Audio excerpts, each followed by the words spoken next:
it blew my mind. It really helped. I just thought if only I had known about this in my 20s, I would have saved myself so much time. And I could have skipped all that therapy that I did in my 20s. It just was so quick and so effective. Most people wouldn't guess that brain retraining and motorcycle rides would end up on the same recovery plan, but my guest today swears by both. After a COVID booster triggered symptoms, she couldn't walk or stand for even more than a few minutes. And while she never quite fit the ME/CFS or long COVID mold, her life still totally got turned upside down. If you're new here, I'm Raelan Agle, and this is where we dive into real recovery stories from ME/CFS, long COVID, and similar conditions. No fluff, no gatekeeping, just the approaches that actually help people to get their lives back. And I'm so excited to introduce you to Juliet Marie Stein, joining us from Baku, Azerbaijan. Originally from Palo Alto, California, Juliet was living in Pakistan when her life took a nosedive after her vaccine doses. And with nothing helpful from her test results or her doctors, raise her hand if that sounds familiar, she forged her own path. There is so much great stuff coming in this interview, so many incredible recovery insights as Juliet shares how she got her health and her life back. So let's dive in. Juliet, so wonderful to have you join us here today. Thank you for doing this. Of course, of course. So you have had, like everyone I have on this channel, quite the journey with this. So how did this all start for you? So this started for me during COVID. I was always sort of very attuned to my body and very much focused on my body growing up. I sort of, struggled with things like eating disorders and was just always kind of thinking about my body, focusing on my body. And when COVID hit, I was in a good place. I was quite active, doing a lot of exercise, as many people in your program are. And I was absolutely determined that I was not going to get COVID. So my husband and I were very, very careful. Only went out sparingly, wore masks, double mask, things like this. And when the vaccine came around, I was first in line. I was going to get that thing. And at the time, I was living in Jordan. I should say that I work internationally and I have done so for about 25 years. And my husband also works internationally. So we were living in Jordan at the time. And the opportunity came up to get the vaccine through a local clinic. It had been flown in from the UK and it was AstraZeneca. And so I went and got the vaccine.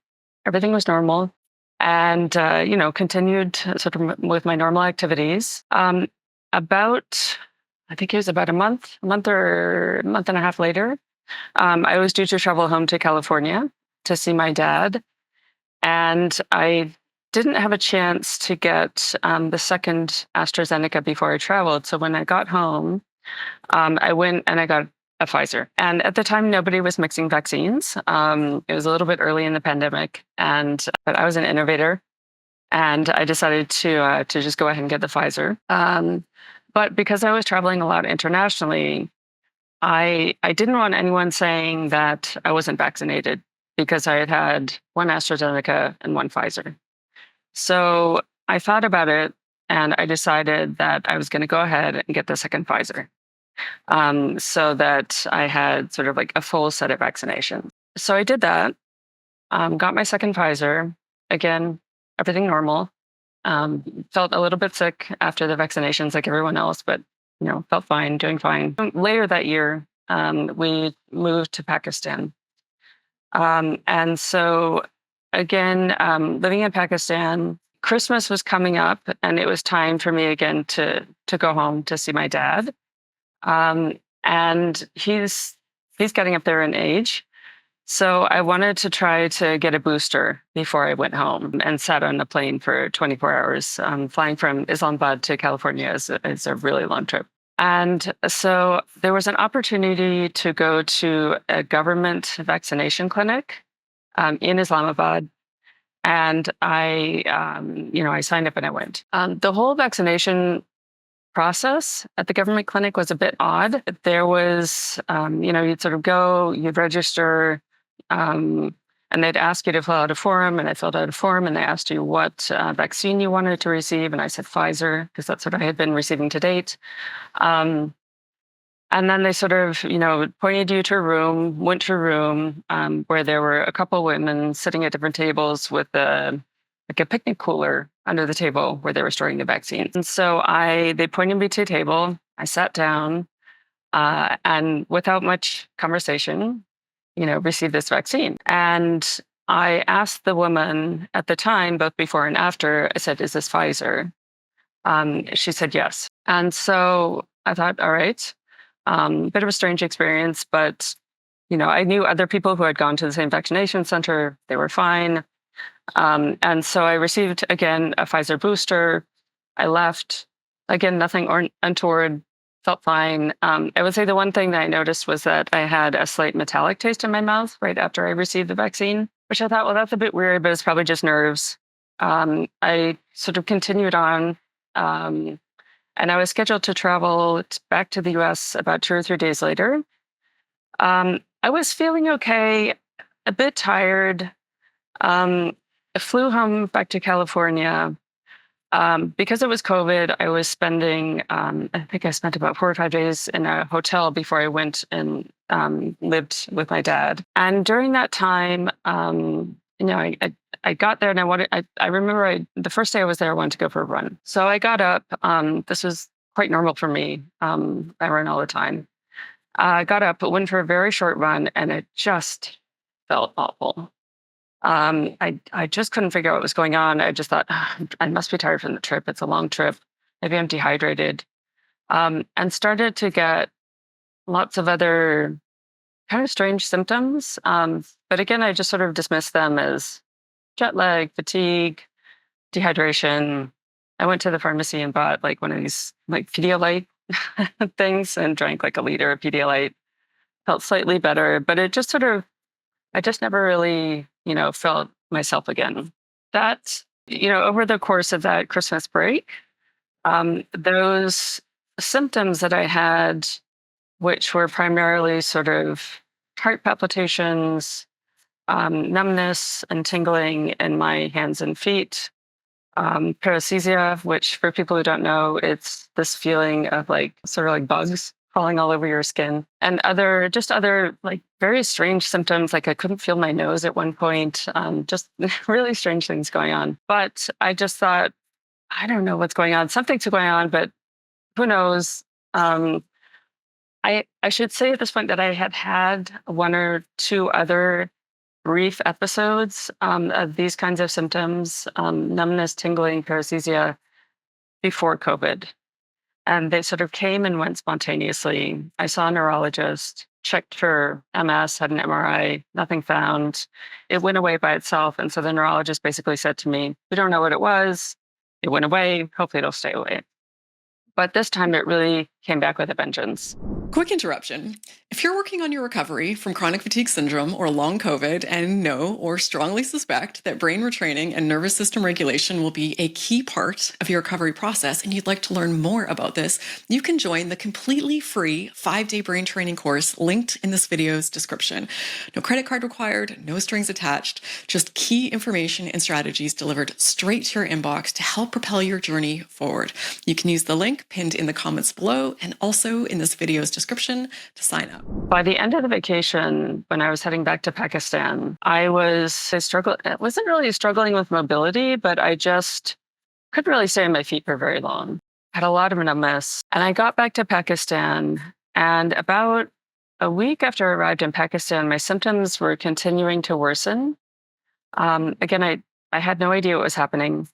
But my husband's employer offered a COVID booster. I thought, well, that whole experience at the government clinic, the government vaccination center, was really strange.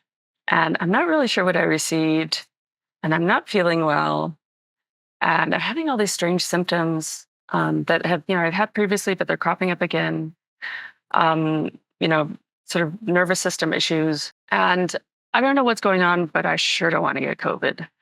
And so I thought, okay, I don't know what that vaccine was that I received a month ago, but I know that this is the real thing because it's been flown in from the UK. And so I went and I got vaccinated again. And I remember walking into the building to get this second booster, and I couldn't feel my legs. And you had that little voice. I had that little voice in my head that was saying, "This is a really bad idea, Julia." But I just thought, God, the last thing I want right now is COVID. Um, and there was a COVID surge at the moment in Pakistan. So I went ahead and I got this booster, and it was Moderna this time. Again, sort of immediately after the vaccine, felt fine. The next 1 or 2 days, went to a yoga class, felt okay. Went the next day again to a yoga class, finished that yoga class, and went home. And that night, I had just the worst crash ever. I just want to say for the listeners, for the viewers out there that are thinking like this woman is a total nut, like who would go and do that?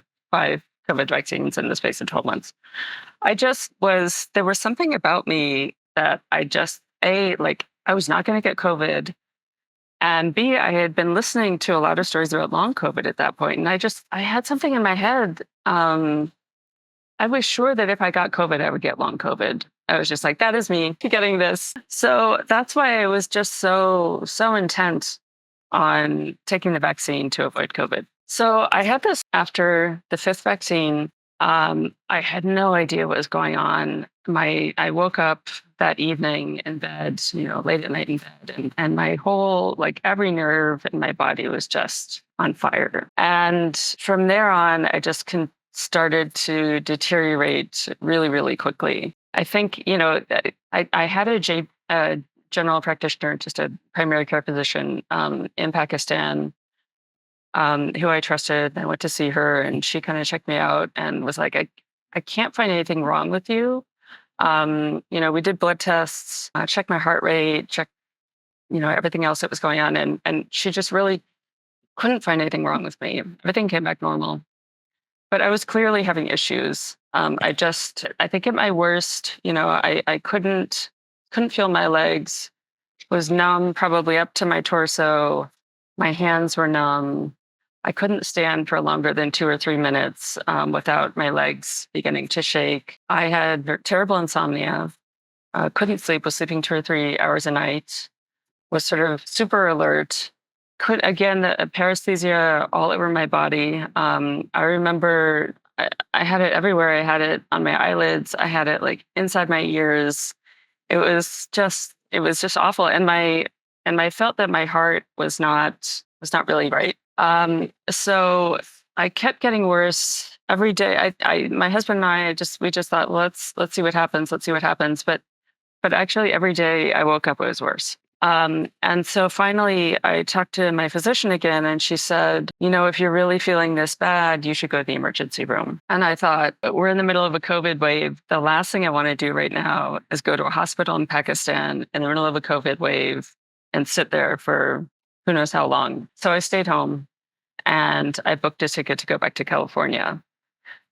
Because I didn't think I could manage sitting for so long on a plane. I booked myself business class, paid an arm and a leg to fly back to California business class. And I had to get a wheelchair transfer. I couldn't stand long enough to stand in a security line, I couldn't walk far enough to get between gates. So I had to do a wheelchair transfer. Got home and I had booked an appointment with a neurologist. It's sort of as soon as I arrived. So I went to see this neurologist, and it wasn't a very good experience. She started out by asking me if I was stressed. And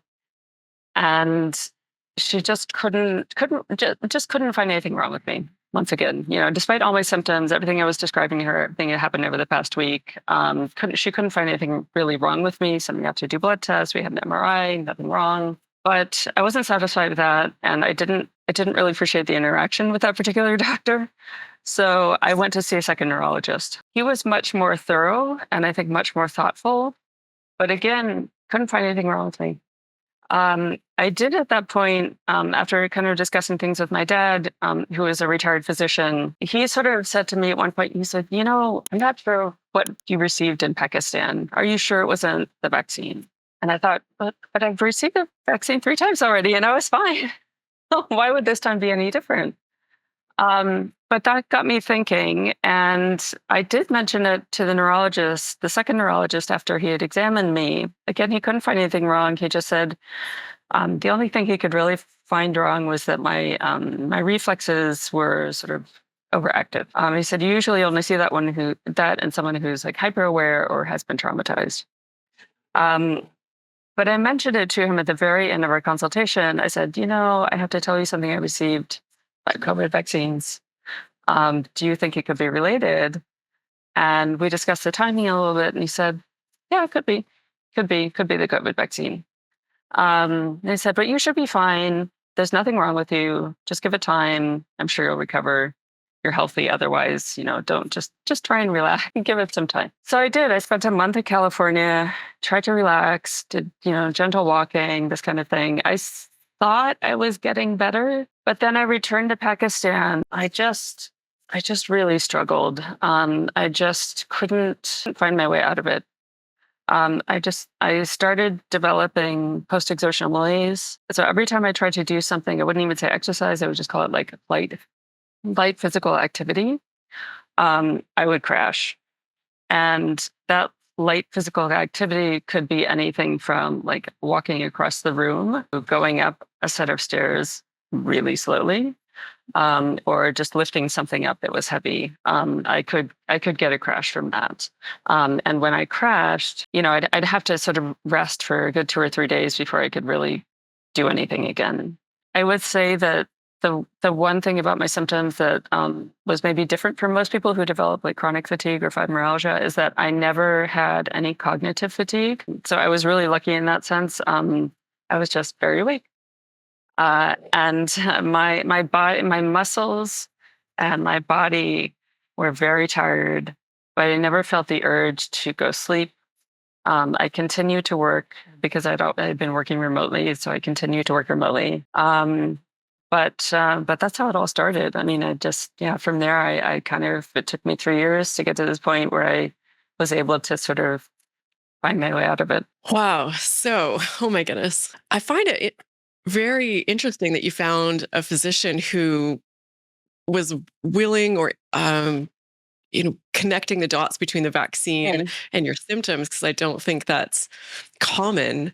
When I think about my own journey with chronic fatigue syndrome, for years when I told my story, I never even mentioned a vaccine. And because initially I got a really bad virus, and then I felt better for about a week, and then I got a flu vaccine and I completely crashed. But I thought, well, vaccines don't make us sick. So like that is irrelevant. It was a coincidence. It has nothing to do with it. And, for years it never came up. So when you got to this place where you're waiting it out, and you thought, okay, this could be related to the vaccine, but clearly it wasn't just going away.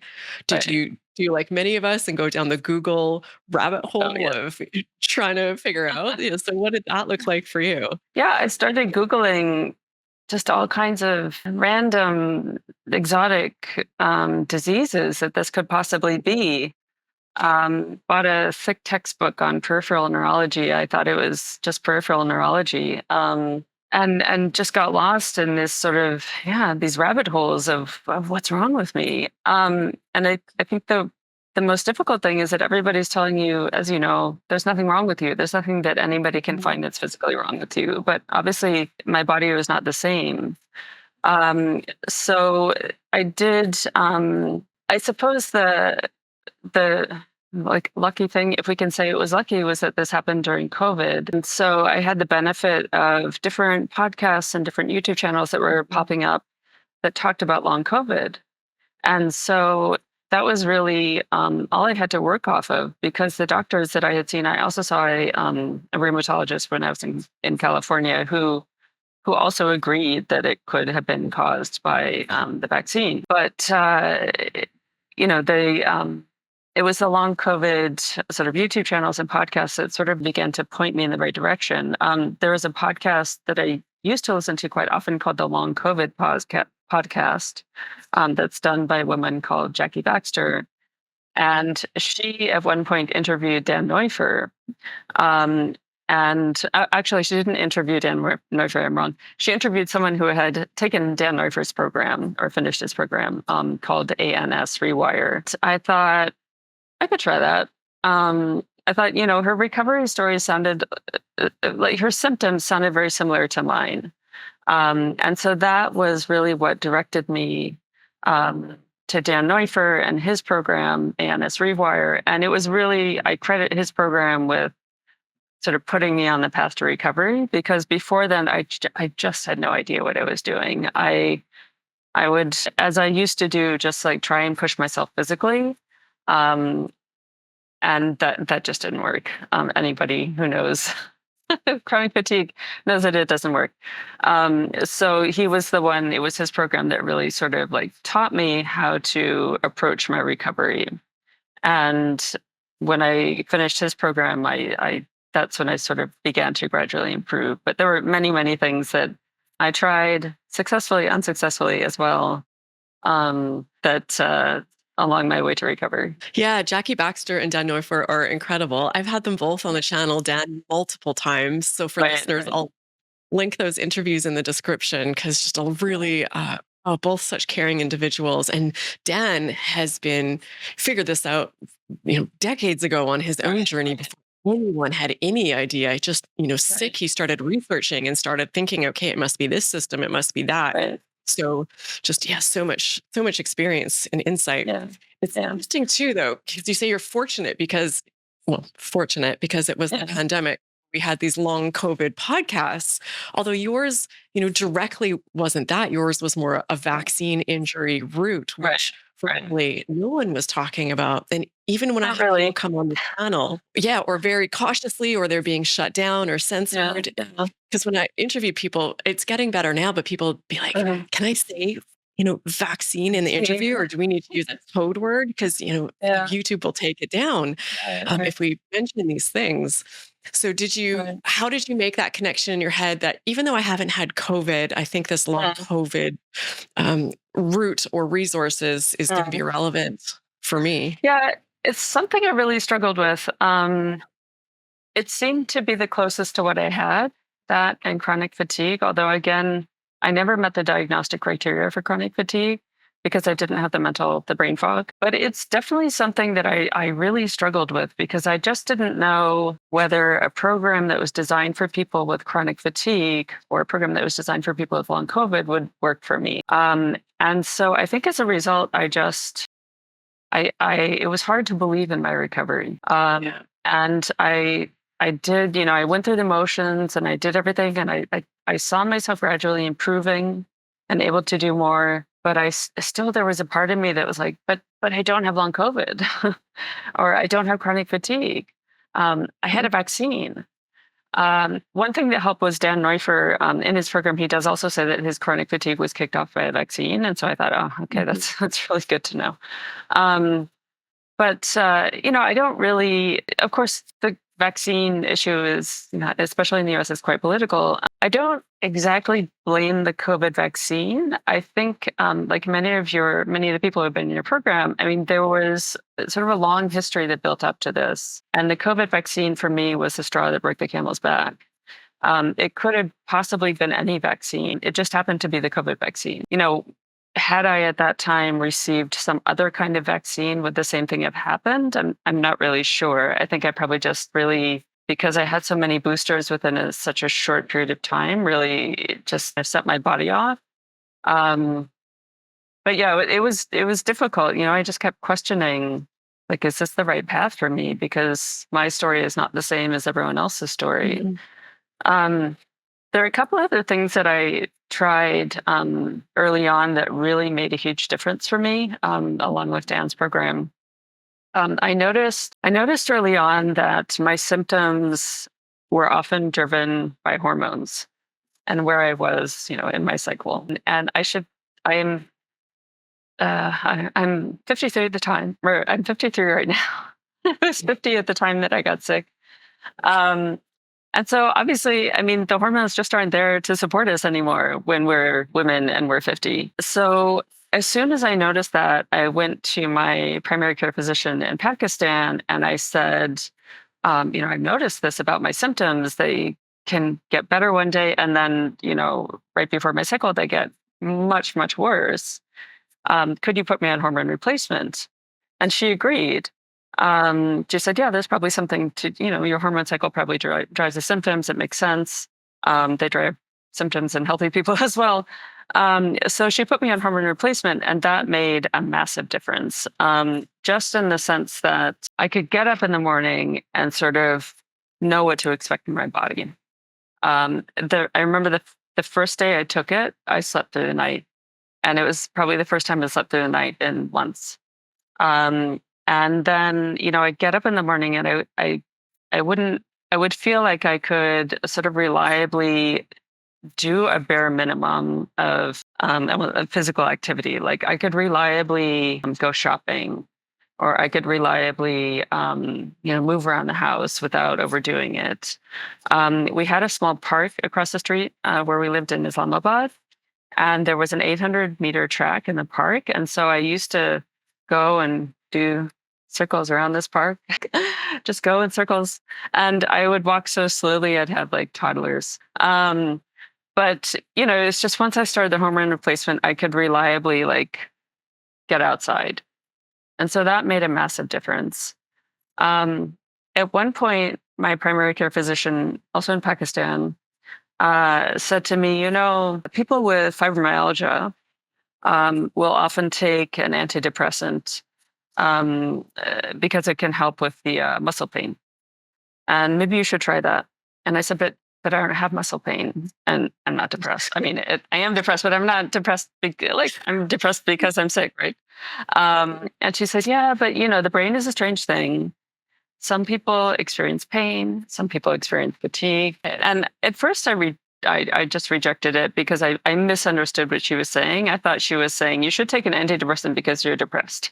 But months later, I went back to her and I said, okay, let me give this a try. So I started to take amitriptyline. I don't know if you've ever taken it or any of your listeners have taken it.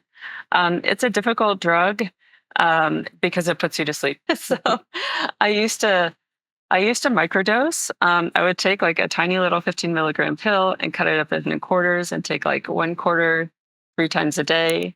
And then if I was feeling a bit worse, I'd take a little razor blade and shave off a little bit and take that. But it's a difficult drug because if you're not doing something that's engaging, you will just fall asleep. So it was great for my sleep, but it just meant that I was drowsy most of the time. But it did really help with my muscle fatigue. And it meant that I could do more, though I wouldn't say that was always a good thing because it meant that I could push myself. And so sometimes I pushed myself and I pushed myself. I would still crash and I could feel the crash, but the crash was masked by the amitriptyline. So it wasn't as bad. And so I could sort of crash and then still function the next day. So amitriptyline helped as well. But until I mastered that whole idea of staying within the envelope, I was still sort of abusing myself. Amitriptyline was a savior for me on my recovery, but for different reasons. So when I finally worked on my recovery at the end, I had a horrendous time sleeping, like many people do. And it's really hard to function and work on your recovery at all if you're not sleeping. So my motto was sleep at all costs. I was doing the 17 other, natural things, cool room, dark room, quiet, all the stuff, hot bath before bed, but I was taking amitriptyline for the sleep. Yeah. So perhaps I'm just thinking, listening to you, that there were some other impacts on my day that I didn't recognize from taking it. I just thought of it as a sleeping pill, essentially. Yeah. No, it's stuck. Well, I don't know. For me, it sort of stuck with me throughout the day. I would say the other sort of breakthroughs for me were I ride a motorcycle. I know you also ride a motorcycle. I do. So this was, one of the things that I really love doing. it was one of the things that I always did with my husband. We would go on long trips together. It's one of the things we did in Pakistan.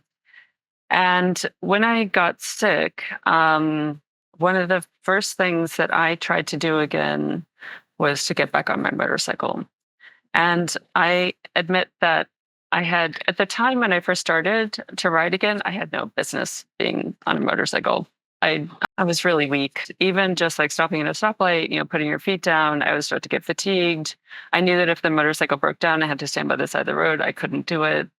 My arms would get fatigued just from being on, putting them on the handlebars. Just putting on a motorcycle jacket, which, as you know, is a little bit heavy, like that would make me tired. So I really shouldn't have been riding my motorcycle, but I did. And one of the things that I got out of that was that as I improved and I could ride my motorcycle for longer distances, I noticed that when I rode my motorcycle, I didn't think about my symptoms and they completely disappeared. And so I don't know if it was because, to be honest, it's probably because when you ride a motorcycle in Pakistan, you're really just focused on not killing yourself. But when you ride a motorcycle, you're so aware of what's happening around you because you have to know what's in front of you, what's this to your side, what's behind you, what you're going to be doing next, and what everyone's going to be doing. Yeah, what everybody else is going to be doing next, what they're going to be doing that's stupid that they shouldn't be doing. Yeah. So your brain is just so fully occupied that when I was riding, I had no symptoms. And so this to me, the whole sort of kind of idea that Dan had talked about, that that the symptoms are phantoms in a sense. I mean, they're there, but they're not really there. They're created by your brain. And for a long time, I just thought, I don't know. But then I noticed this when I was riding and I thought, yeah, he's right. My brain is focused on something else. And so I don't have any symptoms. Of course, the minute I got off the motorcycle, I had symptoms again. And so it was just really interesting. I could be walking towards my motorcycle, just like struggling to put one foot in front of the other, but get on my motorcycle and I was fine. And so that was again, like something that just made me think, there's something to this. There's something to this kind of like brain retraining program that Dan is talking about. It's perplexing, isn't it? Especially with, you grew up with a father who was a physician, and everything we've learned from the conventional medical system, I don't think has taught us that there's some sort of condition that you could have where you would feel better on a motorcycle, but then worse when you're off. It's a really good way to start thinking. So when was that just the pieces coming together from what you'd already learned from Dan's program, or what did you do with that information? It was the pieces coming together a little bit. Again, I was often in a state of disbelief. I just thought, this can't be. But yeah, then there's something that happens and you think, yeah, okay, maybe there's something to this, maybe there's something to this neuroplasticity thing. Interesting. Yeah, my dad was a retired physician, and very early on, when I was sort of getting lost in these like rabbit holes and about like what could possibly be wrong with me, and I would send him articles saying like, I found this disease. Do you think it's what I have? And he at one point sent me an email saying, you got to stop.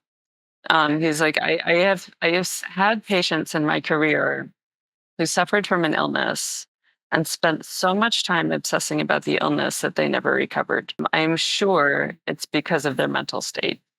So he maybe wasn't able to vocalize the kind of, the mental loops that we all get stuck in that sort of reinforce our symptoms. But, he had seen this in his practice as well. Yeah, I always forget what some of them are, but there's the 5 F's they talk about with recovery and the things that can keep your symptoms stuck. And it's, fixation on symptoms, fighting the symptoms, fear around the symptoms, and a couple more F's I'm forgetting. But yeah, it's really powerful. And in my journey, I noticed that it wasn't even just when my mind was distracted with other things, but I noticed that I could do things where I was physically active if I was enjoying them and I would feel okay. Like I was living overseas and I was scuba diving, which is something I Right. never would have thought I'd be able to do, but I couldn't believe that I could do it. Whereas Right. and another activity, like I tried going back to work to a desk job for 4-hour Right. shifts at a time, just a couple days a week, and I couldn't do it. It laid me out, but it Okay. was a very stressful job. Yeah.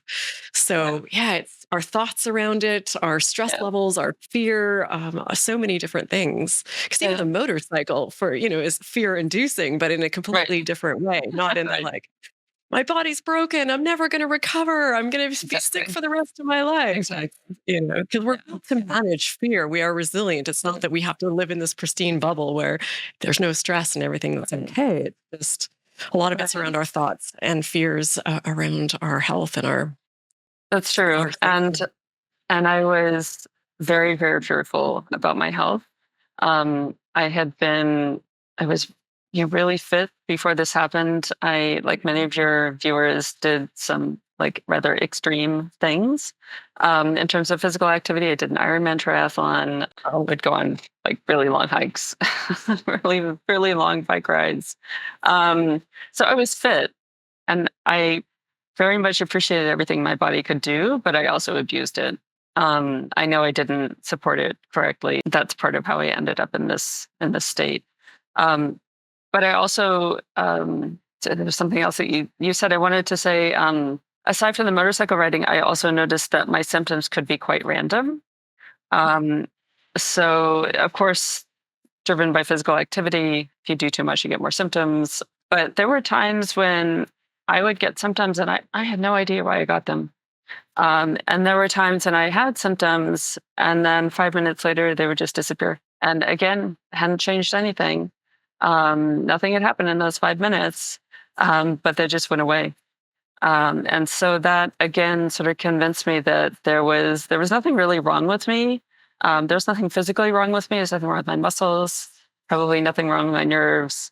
But there was something about my nervous system that had just been kicked off, and just needed to sort of, come back down and stabilize. One of the things that I did that was most effective was hypnosis. So I had been really struggling with focusing on symptoms. I make it sound easy now, but this was a huge struggle for me. I think probably because most of my life, as I said in the beginning, I was sort of focused on my body, whether it's eating disorder or just obsessing about weight or obsessing about what I'm eating or obsessing about exercise.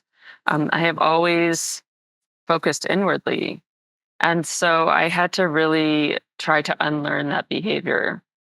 And I remember, Dan saying like, yeah, don't, if you have a symptom, just sort of let it pass and don't focus on it and don't attach feelings to it. But I often thought, if I'm not thinking about my body, I have no idea what to think about.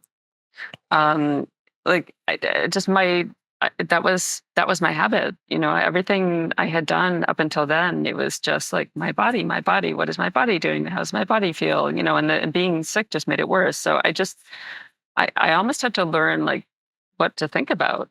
I really didn't know. It was strange. I mean, I just thought, what do I think about? That's funny. I've never heard anyone explain that. That's such a good point. We say, don't fixate on your symptoms. Just, Yeah, don't put your attention there. You're like, well, that's where my yeah. attention's been for the last 2 years. Where do you want Yeah. me to put it? Not even the last 2 years. I mean, I think like Right. last few decades, that's what I think about. If I have free time, I'm thinking about my exercise or my, something. I Yeah. don't know, my food, and so I really had no idea sometimes what to think about. It sounds a bit sad, actually, but And we talked about brain retraining, and yeah, that's brain retraining right there because you yeah, had those neural pathways in your brain that were strong. They were like yeah, super highways that just yeah, yeah, automated every time, like fixate on the body, going back yeah, decades. exactly, So exactly. It was just like, what do they're people trying to, think about yeah. it? No idea. Um, so I turned to hypnosis because, as I mentioned, I was really struggling with symptom fixation, and my symptoms really upset me.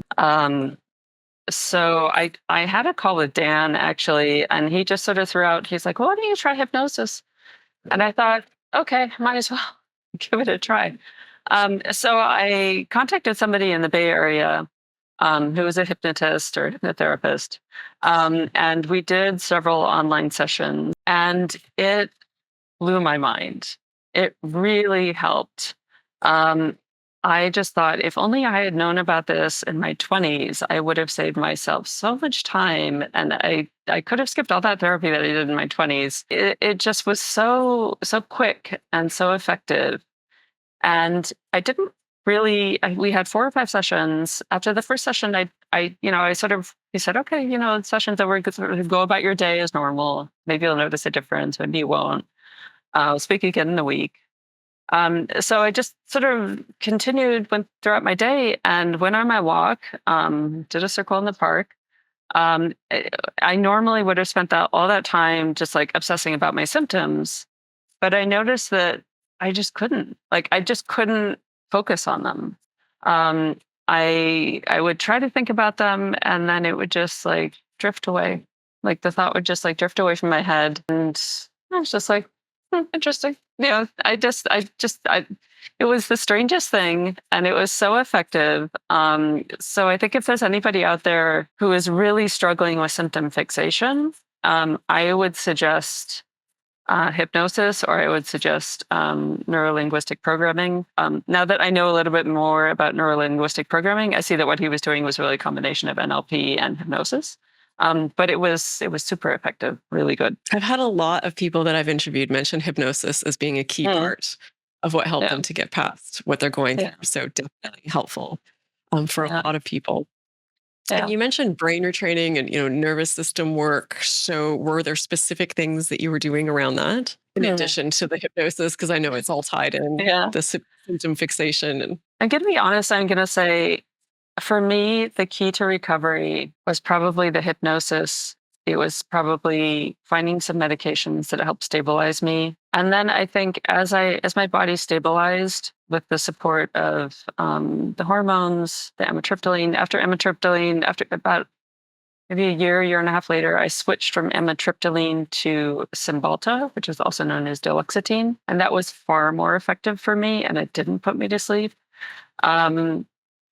So I think for me, I don't know, I feel like this is cheating to say I was able to short circuit some of the brain retraining because I was lucky enough to find a few things that helped. But my main takeaway in terms of like my brain retraining was that I've also, in my past sort of struggled with depression. And I think my conclusion from this whole thing was that I realized how much my default setting was moved to the negative, moved to this depressed mood, think about the bad things, think about the worst possible outcome, think about the symptoms. And as I got a bit better and I was able to do things that I enjoyed, like riding my motorcycle, I started doing a little bit of Pilates, like very, very gentle Pilates. But again, that was the kind of the first thing I could do that felt like physical activity or exercise. So as I was able to do more and more of these things, it was easier for me to shift my thinking to be more positive. I know there are a lot of kind of like brain retraining tricks that I don't want to like demean them by saying tricks, but anyways, methods that Dan teaches, that other people teach to sort of like short circuit that mental loop. I really struggled with them because I would just obsess about them. And I found it really difficult to walk that line or find that balance between brain retraining and obsess. I would sort of double down and be like, okay, no, I'm really going to work on brain retraining. I'm really going to work on like, all these techniques that Dan has been talking about, implement them every day, all the time, fix my loops. But very quickly that would become obsessive for me. And so for me, I had to take like a much more, I would say like gentler and more gradual approach, and just begin to shift my thought patterns. I don't know how to describe it, but just sort of try to be more optimistic, and try to believe a bit more in my recovery. Try to find enjoyment in the things that I was able to do. And then each time I was able to do more, recognize that I was able to do more. I was very good at, getting to a point where I could do a little bit more and then sort of like not really appreciating it. So my husband would always say to me, yes, but look at where you were, 3 months ago, you're so much better. And all I could think about was, yeah, but 2 years ago, I was doing triathlons. But he was just like, my husband as well, just focus on the positive, look at your accomplishments. Don't default to the negative. And so I think that just that process of trying to like reset my brain, not through any specific like methods or tricks or things like that, was most helpful for me. And that by far is, in a nutshell, I would say the biggest theme that I hear from people who recover is that they do a program or they take information and they don't think that they have to do anything cookie cutter the way that person has told them. Because everyone has different approaches and it's no magic potion. This isn't, Right. you have to stand in a room in a certain position and say these 7 words and then, Yeah, right. it's different for everybody. So it's just like, yeah, that doesn't sit right for me. Some people it's the approach doesn't work. Some people it's the wording doesn't work. I know Alan Gordon, he's he runs the pain reprocessing, the Pain Psychology Center here in California. And he very much works from a brain retraining and a nervous system regulation approach. But he says the best thing you can do for your recovery to get your symptoms to go away is to stop focusing on trying to recover and start shifting towards trying to find little bits of joy in your day. Right. Like try and live a little bit, try and smile a little bit, because that right there sends messages of safety. So yeah, I think brain retraining is, a complex one to understand, and it's happening all the time, whether we're in a focused session, repeating a mantra, or we're just feeding the squirrels, it's happening. So I love that you like, yeah, this doesn't sit for me. I'm going to go my own way, and it works. And there was, to go back to your point about enjoying things, I got married in the middle of all this, and we were snorkeling. It was the day after the wedding, and I spent hours, swimming around the water, and I was, I wasn't just sort of paddling around the surface. I was like diving in the water. I really love swimming, and I was doing this for hours, and I thought, oh, I'm gonna pay for this tomorrow, but I felt fine. I felt fine. And I think it was just that sort of, you're doing something you really enjoy and you're happy and you're not focused on your symptoms. You're not focused on your body. You're not focused on what's going to happen. Like how, are my muscles getting fatigued or, you're just sort of in the moment enjoying what you're doing. And I think that made a big difference for me. Yeah, absolutely. Very well said. I'm going to link here. I also interviewed a woman named Monica Marwick. I hope I'm remembering that name correctly, but she had a vaccine injury journey as well. And so if people listening, if this is resonating, it's another really incredibly insightful interview. So a lot of great stuff there. Juliet, thank you so much for being here today. I'm so happy that you've made it where you are, despite having to go through such a really few years. And it's so incredible that you're taking the time to share this information with people and put it out there, because I know it's not an easy thing to do. Brave of you, and just thank you. Yeah. And I also just wanted to say that, I think people come on your program and they say, oh, I'm like, they're recovered. That's why they go on your. I think one of the things that's changed for me as well is my attitude towards my symptoms. I consider myself recovered because I can do things that I enjoy. I am not symptom free. But the difference is that I don't obsess about my symptoms. So if I get a symptom, or if for some unexplained reason my body has a bad day, I just think, well, there's a symptom, okay, I don't know why it's there. Who knows, what's going on in my body today, but let's get on with life and think about something else. So it's just very, very different from the way it was in the beginning, when I was just constantly scanning my body, trying to figure out what it was doing, why it was doing what it was doing, what I had done, what it was responding to. And I think that although I'm not symptom free, I'm okay with my symptoms, and I can do 80% of what I want to do. So yeah, that's good. It's a huge big leap from where I was 3 years ago. Yeah, that is incredible. Dramatic shift. And everything the Yeah. research tells us and the people I've interviewed tell me is that indifference towards symptoms and noticing them, not reacting, is one of the key things that over time Yeah. has them disappear altogether. So Right, right. I would imagine that in time they're going to keep fading off, fading off. And I hope to see you in this next interview with Monica Warwick. All right. Thank you so much. Thank you.